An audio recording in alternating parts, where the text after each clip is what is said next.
Bonjour à tous et bienvenue pour ce nouveau numéro de Bunka. J'espère que vous allez bien à la maison. Aujourd'hui, nous allons jouer avec notre championne Verena qui est là pour la 4e fois et qui a déjà 12 bases à son actif. Bonjour Verena. Bonjour. Présente-toi pour ceux qui n'étaient pas là la dernière fois. Alors, donc, je suis Verena, 27 ans, je viens de Paris, j'aime bien les quiz, j'aime bien jouer, voilà, et dans la vie, je travaille dans un tribunal. Mais il faut bien quelqu'un pour jouer contre toi. Ce quelqu'un, c'est Ralph. Bonjour Ralph. Bonjour à tout le monde. Tu as 10 secondes pour te présenter toi aussi, comme Verena. Alors, je m'appelle Ralph, je vis à Palaiseau, je suis actuellement étudiant en école d'ingénieur en cybersécurité et voilà, j'aime bien les quiz aussi, la lecture, la musique, voilà. En tout cas, je vous souhaite bonne chance à tous les deux. On va rappeler les règles pour ceux qui le regardent pour la première fois. Pour savoir qui de vous deux jouera en premier, on va vous poser une question d'estimation. Vous aurez 20 secondes pour y répondre et celui de vous deux qui sera le plus proche de la bonne réponse prendra la main. Aujourd'hui, on va jouer avec la magie. Est-ce que ça vous parle? On va voir. Pas tellement, on verra. Eh ben, on va essayer de faire de son mieux pour faire une razzia de points. En attendant, voici la question d'estimation. D'après un sondage IFOP publié en 2023, combien de Français sur 100 affirment partager au moins une croyance culte? Vous avez 20 secondes et elle commence maintenant.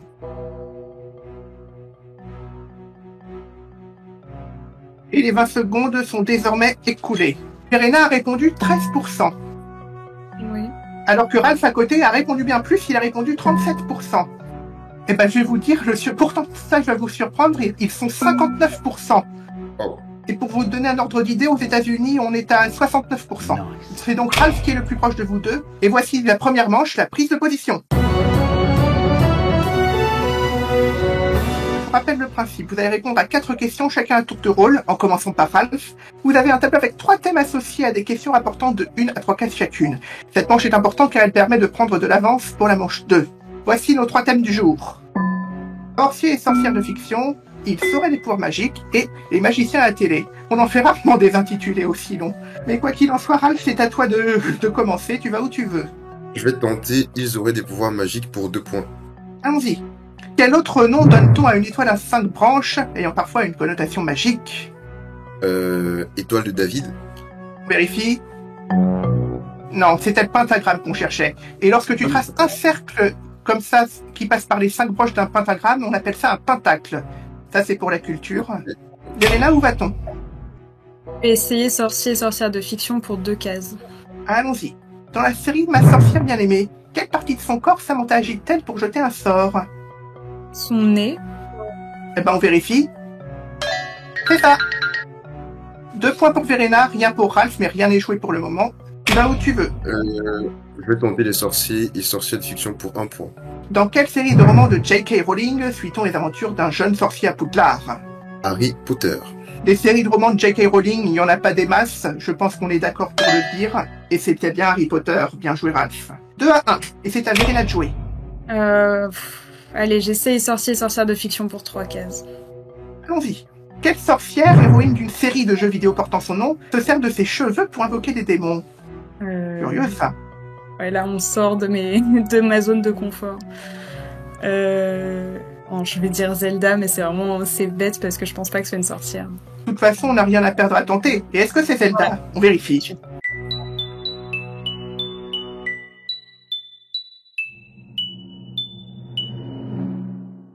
Ah, c'est pas Zelda. C'était Bayonetta qu'on cherchait. Je vous le dis, c'est pas trop pour les mineurs. Ralph, là, on peut essayer d'égaliser avec des questions à une case ou même de lui passer en tête avec la question à 2 cases qui nous restent ou les 3 cases.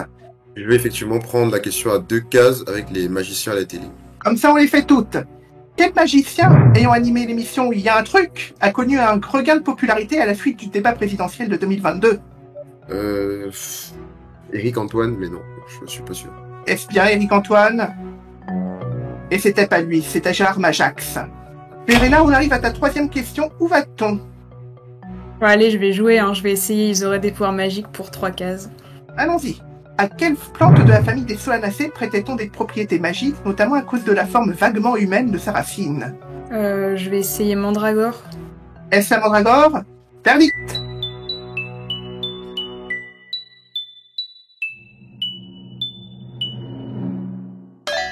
Ça fait mal aux yeux, mais c'était bien la mandragore. Bien joué, Verena. 5-1. Ralph, que fait-on? On arrive déjà à ta dernière question. On va compter le tout pour le tout avec les 3 cases. Eh bien, j'aime les candidats joueurs comme ça. Quel magicien franco-espagnol disparu en 2000 et complice de Denis Fabre à la télé avait pour habitude de rater volontairement ses tours? Ça m'échappe. Ah, je sais pas, je sais plus. Tente un truc, on sait jamais. Zapatero, non, je sais pas. Est-ce bien Zapatero? On vérifie. Et c'est pas lui, c'était Garcimore. Oui, Verena, là on ne peut jouer que pour un point, avec les pouvoirs magiques ou les magiciens à la télé. Moi, je vais rester sur les pouvoirs magiques. Let's go pour une case. Quel nom donne-t-on à un breuvage magique censé inspirer l'amour? Un filtre d'amour? Un élixir? Enfin, Tu m'as pas l'air très sereine. Non, enfin, j'ai plusieurs réponses en tête et je savais pas trop laquelle donner. Eh ben c'était bien le filtre, bien joué Verena. Cette manche donc se termine par 6 pour Verena, 1 pour Ralph. Ralph, rien n'est joué, tu le sais très bien avec la manche 2 qui arrive. La voici, c'est la ligne de front. Vous aimez notre émission? N'hésitez pas à nous soutenir en vous abonnant à notre chaîne YouTube, en partageant nos vidéos. Et si vous souhaitez rejoindre l'aventure Boomka, vous pouvez postuler au casting via le lien en description. Alors, prêt pour l'aventure? Cette manche est comme une sorte de tir à la corde. Celui qui arrivera à s'emparer des 18 cases remportera cette émission. Les questions se jouent au buzzer et valent une case au départ, mais toutes les minutes, leur valeur va augmenter d'une case jusqu'à atteindre potentiellement 6 cases. Bonne chance à vous deux, et que le meilleur gagne. Voici la première question.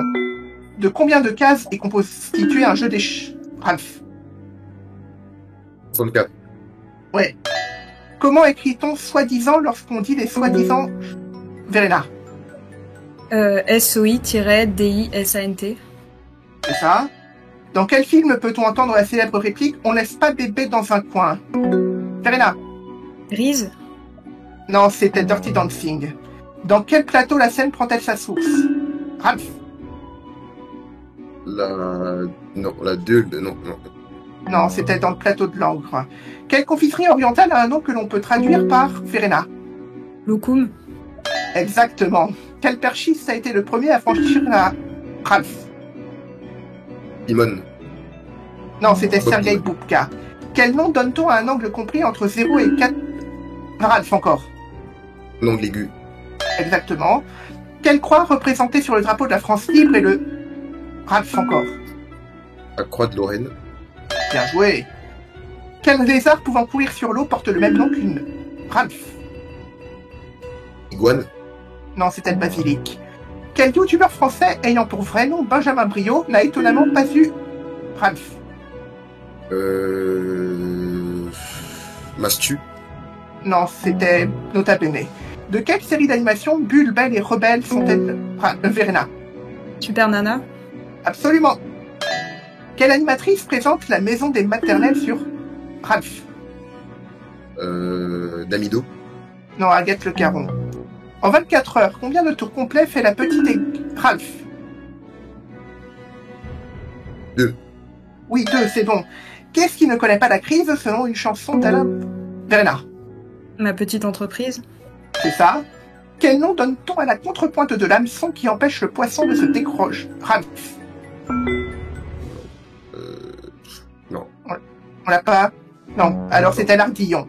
Dans quel film d'animation entend-on la chanson Hakuna Matata? Ralph. Le Roi Lion. Absolument.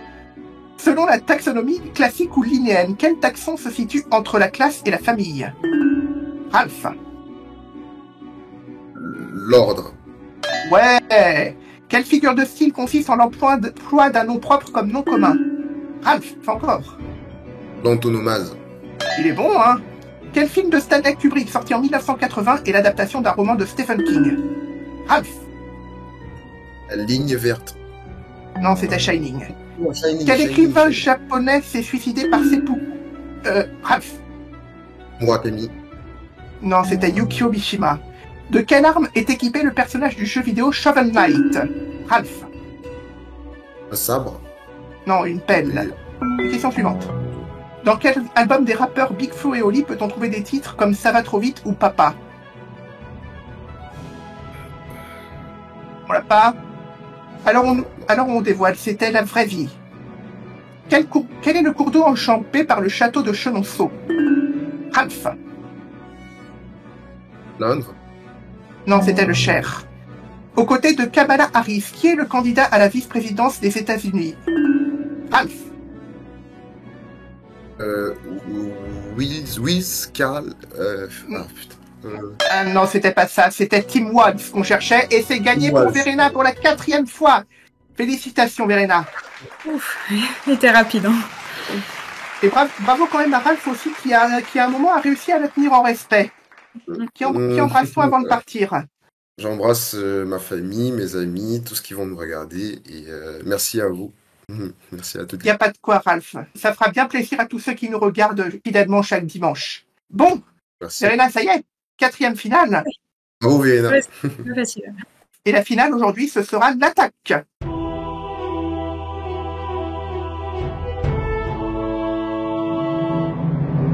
Nous voici donc en finale avec Verena. Comme on l'a dit tout à l'heure, on va jouer avec l'attaque. La dernière fois, Verena, nous étions à Bogota. Là, on arrive à Caracas, au Venezuela. Et je vais te rappeler le principe de l'attaque, c'est que tu as 70 secondes pour me citer 10 éléments en rapport avec un thème donné. Chaque bonne réponse te permettra d'établir une base à Caracas jusqu'à un maximum de 10. Aujourd'hui, on va jouer avec 10 personnalités liées de près ou de loin au Venezuela ou à Caracas. Tu le sens comment? Pas incroyable, mais enfin on va voir. En vrai, il y a peut-être des gens dont je sais pas qui sont nés là-bas et puis je les connais, donc on va voir. Bonne chance à toi, Verena. Merci. Ta minute 10 commence maintenant. Alors, en réélection contestée, Maduro. Vérifie, c'est bon. Oh là là.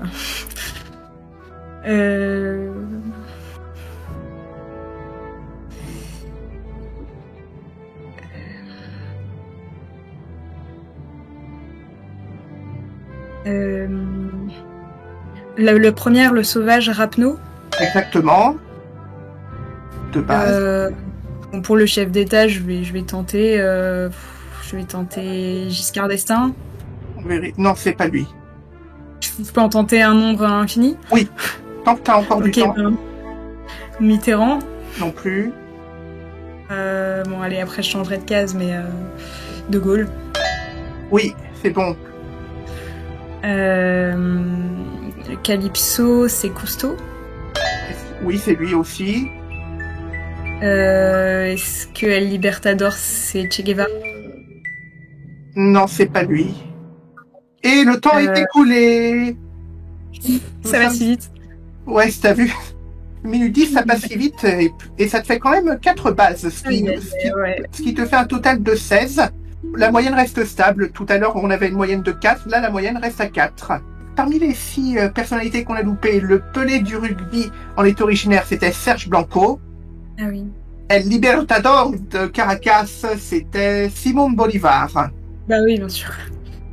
Caracas, ce single du rappeur Eli Yaffa, son scène, c'est Booba. L'impressionniste franco-danois qui a peint les paysages du pays, c'était Camille Pissarro. Le président qui voulait le socialisme du 21e siècle, c'était Hugo Chavez. Et le papillon qui s'y réfugiait, c'était Henri Charrière. Merci de nous avoir regardés à la maison. La semaine prochaine, vous retrouverez Mathis à l'animation pour la dernière fois pour un petit bout de temps parce qu'il va partir en tour du monde. D'ici là, soyez heureux à la maison et ciao, à dimanche prochain.